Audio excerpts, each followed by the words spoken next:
د سترې محکمې رئیس او قاضي القضات شیخ عبدالحکیم حقانی صاحب د بنګلادیش هیواد د علماو له پلاوي سره وکتل.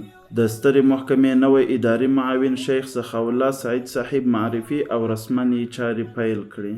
د بلخ ولایت محاکمو په 2 اونۍ کې 544 دوسیو ته پر رسېدنه سربیره 644 وثیقې هم اجرا کړي دي. د زابل ولایت مرافع محکمې په انګړ کې یو باب مسجد جوړ او ګټې اخیستنې ته وسپارل شو. د لغمان ولایت مرافع محکمې د نوي رئیس محترم شیخ سخی الرحمن فایز د معرفت غونډه وشوه.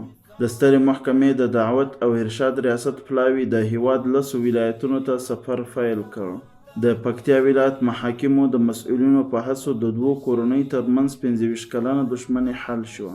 د کابل ولایت مرافعه د نشهیي توکو او مسکراتو څخه د مخنیوي او اختصاصي محاکمو په 2 اونۍ کې 520 دوسیو ته رسېدنه کړې ده.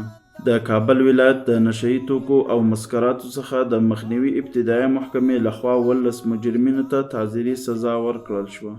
د هرات زون نظامي محکمې نوی رئیس محترم شیخ عبدالغفار رحماني د یوې غونډې په ترڅ کې د یادې محکمې کارکوونکو ته وروپېژندل شو.